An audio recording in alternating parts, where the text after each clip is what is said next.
Voilà. Donc, je vous dis bonsoir déjà, et nous allons rentrer sur un nouveau texte qui vient du Etz HaChaim, qu'on appelle l'arbre de vie, du Harizal. C'est un texte kabbalistique connu de renom. Je ne vais pas rentrer dans le détail sur ce qu'est le Etz HaChaim. Bon, vous avez beaucoup d'informations sur Internet. C'est un texte un peu difficile. Le texte lui-même, hein, l'arbre de vie aujourd'hui, il est tellement vulgarisé qu'on a l'impression de savoir, quoi, quand on regarde l'arbre de vie avec les 10 séphirotes, etc. Mais quand on rentre dans le texte lui-même, c'est une complexité incroyable. Ce livre se termine par un petit texte, pratiquement c'est la fin du El Safraïm,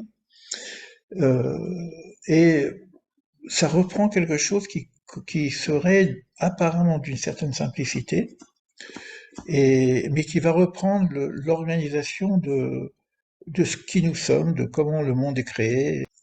Alors, on va faire le texte, on va avancer dans le texte et on verra comment on peut. Alors, Olam Gilgul ou Gilgalim Anikra Shamaim. Le monde des sphères, Gilgul, ou Yod Gilgulim. Il y a 10 sphères qu'on appelle les cieux, Shamaim. Donc nous, quand on voit le ciel, on dit ah, il y a un ciel. Déjà, il faut savoir que il y a 10 cercles. On va voir ce que ça donne. V, Vav Yesodot, Nikra Eretz. Et il y a également 4 fondations, Yesod aussi, 4 éléments qui s'appellent la terre. Donc, on a les cieux et la terre, et c'est organisé avec ces éléments en question. Et bon, les éléments, on va voir tout de suite de quoi il s'agit. On parle des 4 éléments du monde. Hein. Veyesh, donc maintenant, il y a pour ces deux principes, les cieux et la terre, donc parce qu'on parle des cieux, donc c'est au pluriel, et la terre, il y a toujours une notion de chomer, qui serait donc la matière en tout cas, le chomer, et la tsura qu'on appelle la forme. Alors quand on va dire chomer à chaque fois, il faut entendre en même temps la, le gouffre, le corps. C'est-à-dire, au Rotselomar, cela veut dire aussi qu'on est en train de parler que tout est organisé selon un principe de matière et un principe d'âme, corps-âme. Donc quand on dira tsura, qui est la forme, ça se dit aussi en philosophie, hein, il faut penser à l'âme, le nefesh.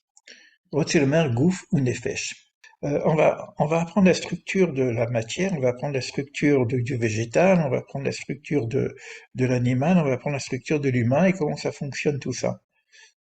Et ça va nous amener très loin. Ça va nous amener aux 4 mondes, ça va nous amener à toute l'organisation de la création quelque part. Maintenant, ces principes-là sont des principes simples. Il n'y a pas de combinaison. Il y a Homer, corps et âme. Ça, c'est le grand principe. Alors, il faut entendre, quand on dit corps et âme aussi, on peut dire Kelly, le récipient, et la lumière. Alors maintenant, cette notion de Homer, qui est simple, s'appelle le Homer Arishon, ce qu'on appelle la matière primordiale. C'est vrai, quand vous regardez la création du monde, c'est comme si il y aurait une matière première. qui qu'on appellerait le régime ou autre chose, une matière première qui va être la matière du monde. Il y aurait donc une matière première qu'on appelle Homer Arishon. Alors, Venikra Eyoli. Le mot Eyoli, j'ai pas trop compris, j'ai pas trouvé la traduction directe qu'on nous donne, c'est informe. C'est une matière informe, une matière première informe. Alors maintenant, de cette simplicité-là, et on va voir qu'on va rentrer maintenant dans Bereshit complètement, le texte nous dit que ce Homer, cette matière, Haaretz Nikra Tohu. C'est la matière de la terre, elle s'appelle Tohu. Comme on regarde maintenant Bereshit, le principe de Bereshit, on voit que Ve'aretz haïta Tohu Vabohu. Et la terre, dès le départ. Et la terre était Tohu Vabohu. Alors pourquoi ça s'appelle Tohu? Parce que il n'y a pas de forme. Jusqu'à ce que vienne, pour donner la forme, vienne ce qu'on appelle la tsura, qui serait donc l'âme. C'est-à-dire que la Terre elle-même, c'est un amalgame de matière compacte qu'on appelle tohu, et on peut rien dire de ça. On peut rien dire. Et, et c'est lorsque ce nefesh, justement, cette âme, qui va venir se partager avec cette matière qu'on va commencer à donner des éléments.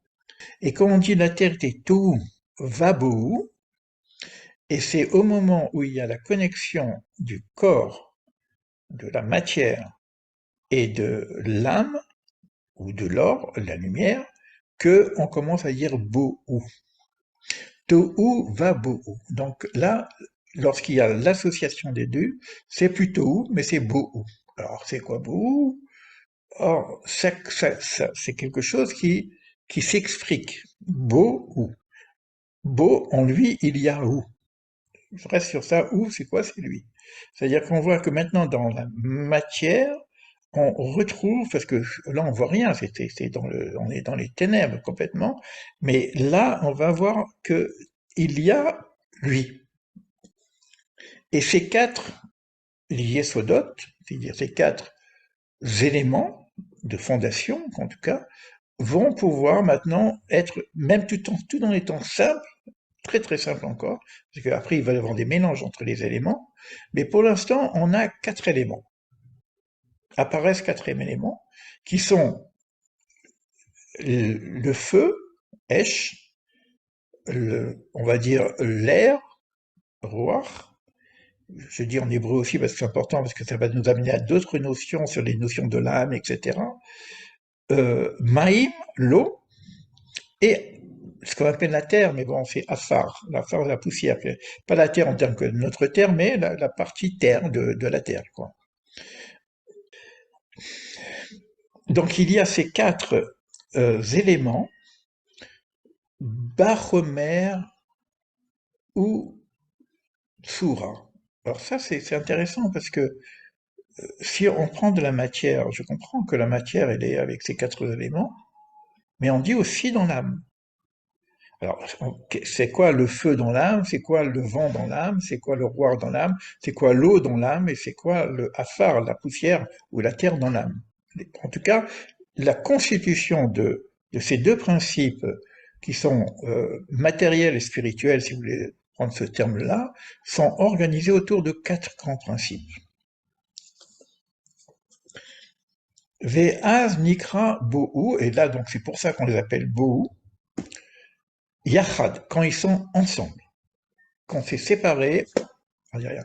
C'est intéressant de voir que on recherche encore l'unité des contraires. Alors maintenant, comme on a parlé du ciel et de la terre, dans le texte biblique, on ne voit pas le mot Tohu Vabohu au niveau du ciel. On le voit que sur la terre.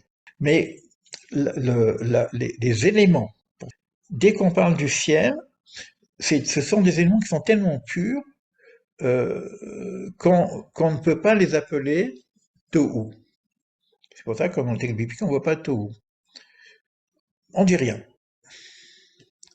On a expliqué sous la forme d'une façon très simple l'aspect du monde pour lui-même, qui contient de la matière chomère simple et une forme simple. Une forme, c'est-à-dire une âme simple. Pachout, le plus haut degré de la connaissance de la lumière infinie, que même de la lumière divine, on l'appelle Or Pachout, lumière simple. C'est-à-dire qu'il n'y a pas vraiment de combinaison Vous voyez même comment la vie se fait. Vous avez deux éléments simples qui se rencontrent, qui vont former une cellule, et puis qui va y avoir après des démultiplications qui vont se faire. C'est de ça qu'il s'agit. Donc on a deux éléments simples, Kelly et Or. On peut dire, c'est pareil, vous allez voir quand on a parlé des sphères, etc., les séphirotes, c'est pareil. C'est quoi une séphira? Pour l'instant, on peut dire que bon, il y a de la lumière et un récipient. C'est tout simple. Ça va pas rester simple, ça va se compliquer, mais on reste, c'est comme si on fait de la biologie pour l'instant.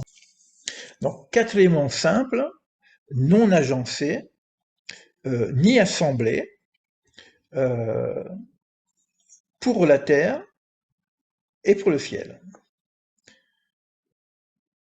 Et dès qu'il va y avoir des agencements, on va commencer à donner des termes, et en tout cas, on va pouvoir utiliser le mot beau. Et c'est à ce moment-là que moi, j'étais quand même voir euh, le Bahir. Amar Rabbi Beriacha. Mark Tiv, qu'est-ce que ça veut dire? Ve'ares aita tohu vabohu. Qu'est-ce que veut dire ce texte que tohu vabohu? Donc on retrouve la même chose qu'on a lu tout à l'heure. Qu'est-ce que ça veut dire été même? Machma, qu'on dit aita tohu vabohu. Alors, il vient de dire, c'est que aïta, c'est là. Elle était d'abord tohu. Donc on retrouve l'idée de Rishimo, etc. Elle était d'abord tohu. Et qu'est-ce que ça veut dire ce tohu? Il veut dire davar amat e beni adam, quelque chose qui nous étonne, qu'on comprend rien, on ne sait pas saisir. C'est un peu l'informe dont on a parlé tout à l'heure. Donc il va pas expliquer l'histoire de qu'il faut attendre que l'âme vienne à l'intérieur pour éclairer ce tohu et en faire quelque chose de palpable, de pouvoir nous exprimer. C'est vrai que de Dieu on peut pas vraiment parler, c'est la même chose, hein. Mais à un moment donné on va parler, on va dire des choses. Et vous allez voir comment le texte il va nous amener à ces choses-là, simplement en commençant à parler de la matière. Et après, il va parler du végétal. Et après, il va parler de l'animal. Et après, il va parler de l'humain. Avec ces quatre éléments. Moi, j'ai trouvé ça c'est apparemment difficile, mais ça donne, comment dire, ça donne un éclaircissement sur le fonctionnement humain. J'espère qu'on va y arriver quand même. Alors maintenant, la question dit, Mabo davar sheyesh bo mamash. Il y a quelque chose maintenant à l'intérieur de la mâche. Dirtive, beau ou, en lui, il y a lui. C'est-à-dire que dans ce beau, on va pouvoir commencer à dire quelque chose. Et ce quelque chose dont on parle de quoi? De la lumière avant. C'est qu'on parle de la lumière divine. Alors évidemment, quand moi je lis des choses comme ça m'a amené à plein d'ouvrages, etc.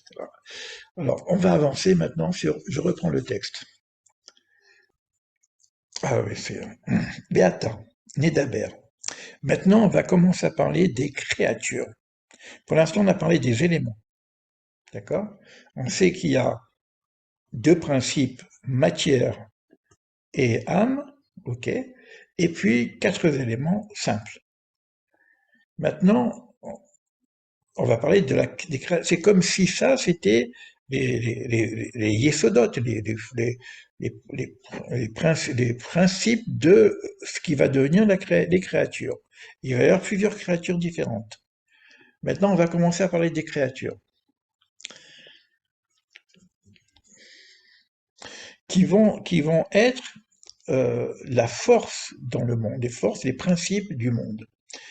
Principe Mikoar, c'est aussi les potentiels de la création. Et on va voir qu'il va y avoir plusieurs niveaux de potentialité dans le monde, en passant par, justement, on va le redécouvrir tout de suite ici. Alors, là, pour l'instant, il reste encore dans la notion où on peut parler du sujet du ciel, mais qu'on va appeler maintenant, comme on est dans les créatures, au niveau du ciel. c'est quoi les créatures du ciel? On les appelle l'armée des cieux. Bon, ça peut être les anges, des trucs, machin comme ça. Donc on a tout ça, ça au niveau du ciel. Alors, le texte, après, il va rentrer dans tout ce qui existe au niveau du ciel. Mais pour l'instant, on va certainement parler de ce qui se passe au niveau de la terre. Et on va commencer à parler, Mamache, on peut parler maintenant d'Aber. Venez d'Aber, des créatures de la terre, qui sont quatre yesodines, ils sont quatre principes, mais seulement maintenant, à partir de maintenant, elles ne sont plus simples, elles sont composées. C'est-à-dire qu'on va prendre les quatre éléments, feu, air, eau et poussière ou terre, et on va les faire des combinaisons. Et de ces combinaisons-là va sortir les créatures.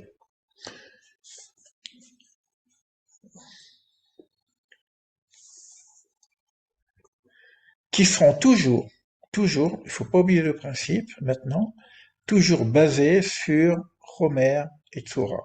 Matière et spiritualité, matière et âme. On va donner le mot nefesh après. On va voir qu'est-ce que veut dire le mot nefesh comme l'âme, et qu'est-ce que Homer, c'est la matière. Toujours avec ces quatre fonctions. Alors, là, il donne à peu près la structure, comment ça va se faire. C'est que on va commencer par quelque chose de très très très simple au niveau des compositions, et puis il va y avoir quelque chose qui va se rajouter, qui va faire que l'âme elle va avoir une fonction différente au fur et à mesure qu'on avance. Alors on va parler de l'âme aussi au niveau de conscience. Alors peut-être qu'on va dire des choses qu'on connaît tous, hein, mais pourquoi moi j'ai accroché à ce texte-là? Parce que c'est comme si je commençais à comprendre la structure fondamentale, des fondamentaux, des premières de la création de la structure humaine, structure animale, structure végétale, structure comment dire, du minéral également aussi. Ces quatre parties, on les appelle donc le minéral, c'est le domème. On a le tsoméach, celui qui grandit, le végétal. On a le chaya, l'animal, et on a le médaber, l'humain. Donc c'est déjà quatre termes de la constitution des créatures qui vont sortir de la combinaison de ces quatre éléments dont on a parlé. Et chaque créature, parce que la pierre est une créature, elle est créée, hein, c'est ça une créature, elle va avoir une combinaison spécifique, et à chaque fois on va rajouter quelque chose, et on va voir la constitution qui va devenir un peu plus fine. On va se passer du minéral au végétal, et du végétal à l'animal, et de l'animal au médabère, à l'humain. Mais comme tout ça c'est en nous, moi cette lecture-là m'a permis de voir que quand on va travailler sur le minéral, après si on veut faire un travail sur nous-mêmes, c'est sur le minéral en nous. Quand on va parler du végétal, on a un état végétatif, on va travailler sur le végétal en nous. Et quand on va parler de l'animal, on va travailler sur l'animal en nous. Et après, on va commencer à comprendre qu'est-ce que le médabère, qu'est-ce que l'humain par rapport, parce qu'il est aussi animal, il est aussi végétal, il est aussi minéral. Et quand on va parler de transformation au niveau de l'état de conscience, eh ben, on a un état de conscience minéral, on a un état de conscience végétal, on a un état de conscience du vivant, c'est-à-dire de l'animal, et on a un état de conscience du médavers parce qu'on arrive à parler. Alors c'est ça le plan progressif. Euh, Alors le minéral. Alors le minéral c'est quoi? Donc je vais quand même donner quelques éléments parce que sinon au moins le minéral. Au moins le minéral. Parce qu'on peut travailler longtemps sur ça, hein. Le minéral c'est tous les matériaux.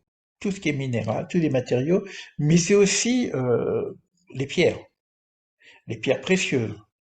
Hein, donc ça peut être le fer, ça peut être tout ce qui est brut, hein, directement. On ne va pas parler de ce qui est fabriqué ensuite par l'homme. Le minéral, c'est le minéral. dans son état brut, donc éventuellement également les pierres précieuses qu'on peut trouver directement dans la nature. Alors, cette matière, ce minéral, il est aussi matière et âme. Sinon, il n'existerait pas.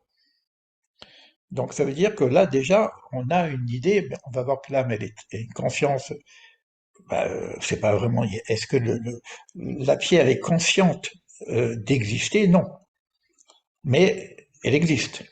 Donc il y a quelque chose qui l'a fait exister. Donc elle a également une âme. Et quelle est la fonction de l'âme, de la pierre? Quelle est la fonction de l'âme du végétal? Quelle est la fonction de l'âme de l'animal? Et quelle est la fonction de l'âme de l'humain? Vous voyez pourquoi j'arrive à ça? J'ai pris ce texte parce que je vais comprendre l'animal en moi, mais l'âme de l'animal en moi et l'âme du végétal en moi. Mais c'est intéressant de voir que comment fonctionnent ces éléments-là. Alors, ce qu'on va dire sur la pierre, pas grand-chose, mais peut-être que nous, on peut commencer à y travailler un petit peu au niveau de notre propre minéral. Pour ceux qui s'intéressent à l'alchimie, bon, ils vont peut-être apprendre des choses. Alors, il y a donc Homer et Tsura, toujours pareil. Hein. Mais, et c'est toujours pareil, avec ce mélange des quatre yesodot, des quatre éléments. C'est-à-dire que la pierre est là, c'est les quatre éléments qu'on a parlé, que le feu, l'air, le vent, l'air, et la matière, et en même temps l'eau. Mais en petite quantité. Donc la pierre, elle a beaucoup de quantité de terre, et elle a aussi un peu de quantité de feu et aussi un peu de quantité. Et en fonction de la composition, ça va donner la différence entre les différentes pierres, les différents matériaux. Il y a une différence entre le fer et le plomb, il y a une différence entre une pierre précieuse et puis de la pierre de roc. Donc tout ça, c'est simplement la constitution du mélange de ces quatre éléments qui vont faire les différences. Alors maintenant, quelle est la fonction de l'âme de cette pierre? Alors, alors, ce qu'il rajoute ici, ce que j'ai dit, hein, c'est que elle est principalement, le principe de la pierre, elle est basée sur le afar, sur la terre. La constitution, la racine principale, c'est basé sur la terre. Comme chaque maintenant, là où on en est, chaque élément a les quatre éléments, alors c'est peut-être un peu difficile à cerner, mais peut-être qu'on y arriverait en, en esprit quantique, je ne sais pas, mais il faut savoir que chaque élément a les quatre. C'est que si vous prenez par exemple l'air, il y a aussi de l'air, il y a aussi de la terre, il y a aussi du feu, et il y a aussi de l'eau. Si vous prenez le feu, ben, il y a aussi de la terre, etc. C'est ces mélanges-là qui vont jouer. Mais la, ici, quand on parle euh, du minéral, il va prendre l'essentiel de la terre, donc afar, de tous les quatre éléments. L'essentiel de la terre du feu, l'essentiel de la terre de l'eau, l'essentiel, et ça va devenir un compact qu'on va appeler minéral. Alors, l'âme, elle n'a qu'une fonction. C'est-à-dire, qu'est-ce qui fait la différence entre les différents matériaux qui vient de l'âme et de la fonction de l'âme? L'âme, elle n'a qu'une fonction, c'est de l'organisation de ce mélange dont on est en train de parler. Et les associations de ces quatre principes. Donc l'âme, elle va agencer l'air, le feu, etc., en fonction de de ce que va être l'objet en question. Mais il n'y a pas de changements fondamentaux. Il n'y a pas de nouveau. Il n'y a pas de renouveau. C'est que la pierre, elle ne peut pas enfanter une pierre. Alors qu'on va voir que dans le végétal, il y a des enfantements. La pierre, elle ne se nourrit pas. Alors qu'on va voir que dans le végétal se nourrit.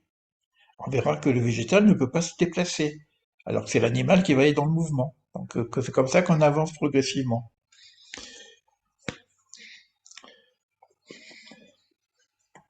Il n'y a pas d'autre changement sinon le mélange qui peut se faire à l'intérieur. Alors, qu'est-ce qui va se passer au niveau de l'évolution éventuellement de la pierre? Il n'y a pas de conscience, il n'y a pas de volonté. Chez le végétal, on verrait qu'il n'y a pas de volonté non plus, que la volonté va commencer chez l'animal. Mais dans la pierre, il y a comme des mutations dans les mélanges qui fait que quand on va voir de l'or, on sait que ça, par le temps, etc., il y a quelque chose qui, je ne sais pas comment l'or se crée dans la nature, mais c'est la transformation des mutations, en fin de compte, des éléments intérieurs qui vont faire que il y a une pierre qui va devenir une pierre précieuse ou va rester comme du fer ou du plomb. Alors maintenant, jusque à ce niveau-là, euh, on appelle cette fonction de mélange, on appelle l'âme, parce qu'elle compose, qui va donner une certaine définition de la chose et à son existence. Elle maintient aussi l'existence de la chose, parce que si l'âme disparaît, la chose disparaît aussi, comme on l'a vu au départ. Il n'y a plus de pierre, il n'y a plus rien. On peut parler d'éléments, mais c'est pas visible encore. Là, on commence à avoir quelque chose de concret. Et les sages ont du mal à appeler les Chachamim, donc on du mal à appeler cela Nefesh, parce que Nefesh, c'est déjà une âme, c'est le mot âme, mais on va quand même le garder ce terme. Mais sinon, c'est compliqué d'appeler ça une âme, parce que une âme, on a l'impression qu'il y a déjà quelque chose qui réfléchirait éventuellement. Mais on parlera de l'âme quand même, parce que c'est les éléments de l'âme les plus primordiaux, les premiers. Donc, on verra comment ça va évoluer avec le végétal et avec l'animal et avec l'humain.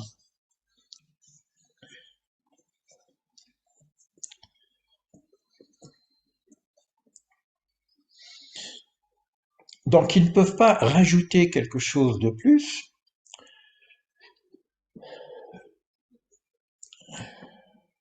Ils sont créés par ce que j'ai dit tout à l'heure, les extériorités des quatre éléments, c'est-à-dire qu'ils sont créés par la partie terre du feu, la partie terre bien qu'il y ait aussi du feu, etc.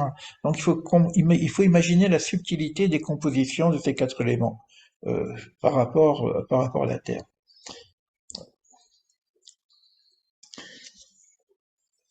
On n'est plus dans les éléments pachout simples maintenant, on est dans la composition des éléments.